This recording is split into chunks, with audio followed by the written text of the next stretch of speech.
असंभव कुछ नहीं होता दोस्त, ये परिकल्पनाएं हैं खाली। और मैं आज तो आपको बहुत ईमानदारी से और 12 साल के तजुर्बे का निचोड़ निकाल के बता सकता हूं कि इस दुनिया में असंभव नाम का कोई शब्द होता ही नहीं है। इंसान कभी भी चंद्रमा पर नहीं पहुंच सकता, पृथ्वी विज्ञान की अधिकतम सीमा है।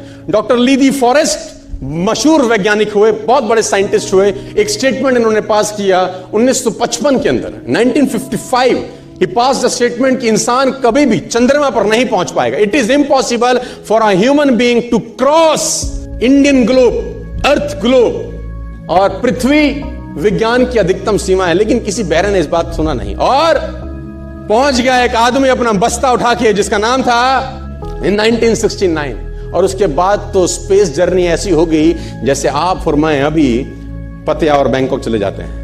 लॉर्ड केल्विन बहुत बड़े साइंटिस्ट हुए, उनका स्टेटमेंट आया कि सिर्फ पक्षी उड़ान भर सकते हैं, हवा से भारी मशीन का उड़ान भरना असंभव है। इट इज इम्पॉसिबल कि हवा से कुछ भी भारा हो और वो उड़ सके, क्योंकि ग्रेविटी उसको गिरा देगा। लेकिन तमाचा मारा इन लोगों ने, तमाचा मारा और लिख के दिया कि हमने साइकिल के स्पेयर पार्ट से इंसानों को पक्षी बना दिया। साइकिल के स्पेयर पार्ट से इंसानों को पक्षी बना दिया। 16 साल लगे राइट ब्रदर्स को जहाज का निर्माण करने में, लेकिन इन लोगों ने उसकी बात नहीं सुनी कि जो कहते थे कि वायु का सिद्धांत तुम्हारे विपरीत है। ये बात भंवरे को कही जाती थी कि भंवरा वायु के सिद्धांत के कारण कभी जीवन मोड़ नहीं सकता, क्योंकि उसके पंख उसके शरीर से हल्के रहते हैं। लेकिन भंवरा साला किसी स्कूल में गया नहीं आज तक। माई doctor told me I will never walk again.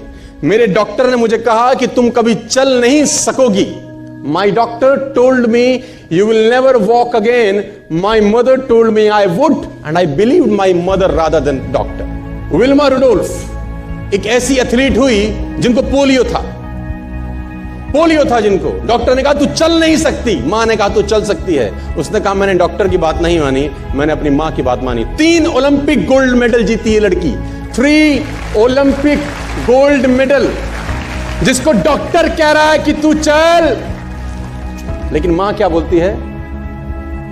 मैं आपको उदाहरण देना चाहूंगा सर। बहुत छोटे थे अल्बर्ट आइंस्टीन, दुनिया के महान वैज्ञानिक में से एक हुए, मंद बुद्धि कहा जाता था।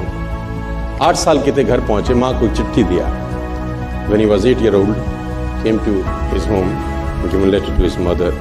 मां को एक चिट्ठी दिया, मां ने वो चिट्ठी पढ़ा। 8 साल के थे और चिट्ठी में प्रिंसिपल का खत था, उसकी मां के नाम।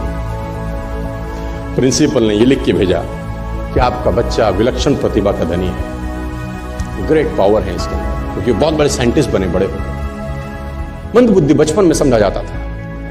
आपका बच्चा विलक्षण प्रतिभा का धनी है, इसके अंदर असीम संभावनाएं हैं। तो हमारा स्कूल, हमारी मैनेजमेंट, हमारी फैकल्टी, हमारा टीचर इस लायक नहीं है कि हम आपके बच्चे को अच्छी शिक्षा दे सकें। तो it's better for you to take care of your son. आप अपने बच्चों को अपने घर में पढ़ाइए, हम लायक नहीं है कि आपके बच्चे को पढ़ा सके।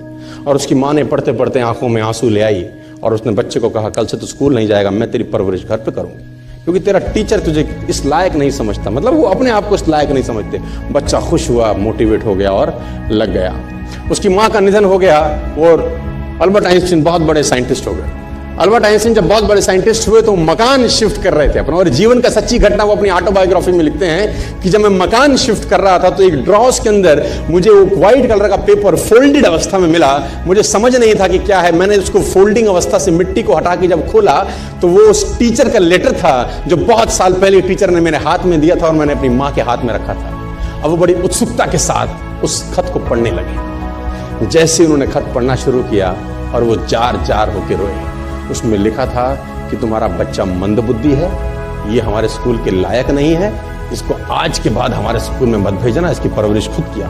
मां ने उल्टा पढ़ा कि नहीं, ऐसा नहीं है, तू सब कुछ कर सकता है, तेरे हाथ पास पावर है, तेरे में प्रतिभा है, यू कैन डू वंडर्स। दोस्तों, इस दुनिया में किसी की बात मत सुनना।